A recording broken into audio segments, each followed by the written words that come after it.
Good evening, hello viewers. Welcome back to my channel Balal Language School. Today we will learn preposition about.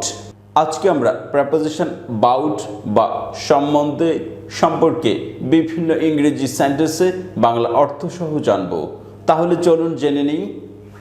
এখানে লেখা আছে about বা about এর transcription বা শুদ্ধ উচ্চারণ হচ্ছে about বা bout। এর বাংলা অর্থ হচ্ছে সম্বন্ধে, সম্পর্কে, প্রায়, প্রায়শ, প্রায় কাছাকাছি, আসন্ন, আশেপাশে, ইতস্ত ইত্যাদি। এভাবে আমরা অ্যাবাউট এর বিভিন্ন রকম বাংলা অর্থ পেয়েছি। এখন আমরা দেখছি ইংরেজি এক্সপ্রেশনে এই অ্যাবাউট সম্পর্কে কি বলা হয়েছে। তাহলে এখানে লেখা আছে on the subject of somebody or something. On the subject of somebody or something মানে কোনো ব্যক্তি বা বস্তু এই সম্পর্কে বোঝাবে বা এই সম্পর্কে আলোচনা করা হবে বা কিছু বলা হবে বা দোষ গুণ এরকম বর্ণনা করবে, এভাবে বুঝাই। আর দ্বিতীয়টি হলো in concern with somebody or something, কারো সংশ্লিষ্ট ব্যাপারে কোনো কিছু বলা হয় এরকম বুঝাতে। ইন কনসার্ন সংশ্লিষ্টে, উইথ সামবডি কারো, অথবা সামথিং কোনো বস্তু, অথবা ইন্ডিকেশন অফ পার্টিকুলার এরিয়াস বা area. Indication of particular area কোনো নির্দিষ্ট এলাকা বোঝাতে এই অ্যাবাউট প্রাধান্য অভয়টি ব্যবহার করা হয়। তাহলে এই অ্যাবাউট সম্পর্কে উপরে যে বাংলা অর্থগুলো দেয়া হয়েছে এগুলো বিভিন্ন ইংরেজি সেন্টেন্সে কিভাবে আসে সবগুলো এখানে আমরা দেখছি। প্রথম সেন্টেন্সটি হচ্ছে এ টেবল কস্টস বাউট টাকা 500। এ টেবল কস্টস একটি টেবিলের খরচ পড়ে বাউট টাকা 500, প্রায় 500 টাকার মতো। তাহলে প্রায় 500 টাকা পড়ে অথবা প্রায় 500 টাকার মতো পড়ে, দুইভাবেই বলতে পারেন। তাহলে এখানে বাউট অর্থ হচ্ছে প্রায় অথবা প্রায় মতো, এই দুটো অর্থে ব্যবহৃত হয়েছে। তাহলে এখানে বাউট প্রায় অর্থে ব্যবহার হয়েছে। তারপরের সেন্টেন্সটি দেখুন, he waited about an hour. সে প্রায় 1 ঘন্টা অপেক্ষা করলো। হি ওয়েটেড সে অপেক্ষা করলো, বাউট অ্যান আওয়ার প্রায় 1 ঘন্টা বা 1 ঘন্টার কাছাকাছি। তাহলে প্রায় কাছাকাছি অথবা প্রায় অথবা 1 ঘন্টার মতো, এই তিনটা অর্থেই ব্যবহৃত হতে পারে। আবার এখানে বাউটের পরিবর্তে ফরও দেওয়া যেতে পারে, একই অর্থ। এখানে ফর অর্থ হচ্ছে যাবত বা প্রায়। তাহলে he waited about an hour সে প্রায় 1 ঘন্টা অপেক্ষা করলো, অথবা সে 1 ঘন্টার মতো অপেক্ষা করলো, অথবা সে প্রায় 1 ঘন্টার কাছাকাছি অপেক্ষা করলো, অথবা সে প্রায় 1 ঘন্টা অপেক্ষা করলো। তাহলে এখানে 3-4 রকমে আপনি বাউটের অর্থটা বুঝাতে পারেন। এখানে বাউট মানে প্রায়, মতো, প্রায় কাছাকাছি বা কাছাকাছি, এরকম নেয়ার বা ক্লোজ একটা অর্থ বুঝাবে। তারপরের সেন্টেন্সটি দেখুন, I am just bout ready. আমি হই জাস্ট বাউট রেডি প্রায় প্রস্তুত। আমি প্রায় প্রস্তুত বা আমি একদম প্রস্তুত। এখানে একদম কাছাকাছি বুঝিয়েছে, মানে একটু পরেই সে বের হতে পারবে এরকম প্রস্তুতি নিয়ে ফেলেছে। তার মানে প্রস্তুতি নিতে আর দেরি নেই এরকম বুঝাতে জাস্ট বাউট ব্যবহৃত হয়। এর অর্থ হচ্ছে একদম কাছাকাছি, মানে যে কাজটা করবে সেই কাজটা ঠিক আগ মুহূর্তে আছে এরকম বুঝাতে জাস্ট বাউট শব্দটি ব্যবহার করা হয়। এর অর্থ হচ্ছে একদম কাছাকাছি বা খুবই কাছাকাছি এরকম অর্থ। তাহলে এখানে জাস্ট অ্যাবাউট একদম কাছাকাছি বা খুব কাছাকাছি এরকম একটি অর্থ বুঝিয়েছে। তারপরের সেন্টেন্সটি দেখুন, the watch is about the best, we can buy it. তাহলে the watch is about the best, এই ঘড়িটি সবচেয়ে ভালো বা বিশেষভাবে ভালো। উই ক্যান বাই ইট আমরা এটা কিনতে পারি। তাহলে বিশেষভাবে কোনো দোষ গুণ বোঝাতে বাউট শব্দটি ব্যবহার করা হয়। বিশেষ কোনো সময়, বিশেষ কোনো কাজ, বিশেষ কোনো বস্তু এরকম বোঝাতে বাউট শব্দটি ব্যবহার করা হয়। এর অর্থ হচ্ছে স্পেশালি। তাহলে the watch is about the best এই ঘড়িটা হচ্ছে বিশেষভাবে ভালো। উই ক্যান বাই ইট, আমরা এটা কিনতে পারি অথবা ক্রয় করতে পারি। তাহলে এখানে বাউট অর্থ বিশেষভাবে বা স্পেশালি বুঝিয়েছে। পরের সেন্টেন্সটি দেখুন, টেল মি অ্যাবাউট হিম, তার সম্পর্কে বলেন। তাহলে কোনো ব্যক্তির সম্পর্কে বা সম্বন্ধে কিছু বলতে গেলে এই বাউট শব্দটি বা প্রেপোজিশন বা পদান্বয় অব্যয়টি ব্যবহার করতে হয়। সেটা ব্যক্তিও হতে পারে, বস্তুও হতে পারে। টেল মি অ্যাবাউট হিম, তার সম্বন্ধে বলুন অথবা তার সম্পর্কে বলুন, অথবা টেল মি অ্যাবাউট ইট, ইহা সম্পর্কে বলুন অথবা ইহা সম্বন্ধে বলুন। তাহলে ব্যক্তিও হতে পারে সামবডি, বস্তুও হতে পারে সামথিং। তাহলে এখানে অ্যাবাউট সম্বন্ধে বা সম্পর্কে অর্থে ব্যবহার হয়েছে। তারপরের সেন্টেন্সটি দেখুন, what you are on about. তাহলে এখানে অন দ্বারা টকিং বুঝিয়েছে। অন মানে টকিং আর অ্যাবাউট মানে সম্পর্কে।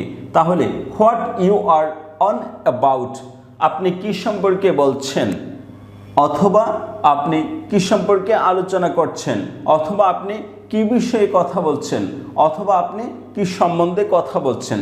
তাহলে এখানে অ্যাবাউট বিষয়ে, সম্বন্ধে বা সম্পর্কে অর্থে ব্যবহৃত হবে। আর এখানে অন টকিং অর্থ বোঝায়। কিছু কিছু সময় অন্য প্রেপোজিশন দিয়ে একটি অর্থের রিপ্লেস করা যেতে পারে বা একটি শব্দের পরিবর্তন করা যেতে পারে। What you are on talking about, আপনি কি সম্পর্কে বলছেন, এটা না বলে বলা যেতে পারে what you are on about, আপনি কি সম্পর্কে বলছেন, আপনি কি বিষয়ে বলছেন।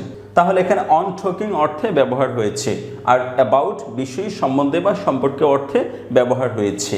তারপরে সেন্টেন্সটি দেখুন, what are you thinking about, আপনি কি সম্পর্কে ভাবছেন।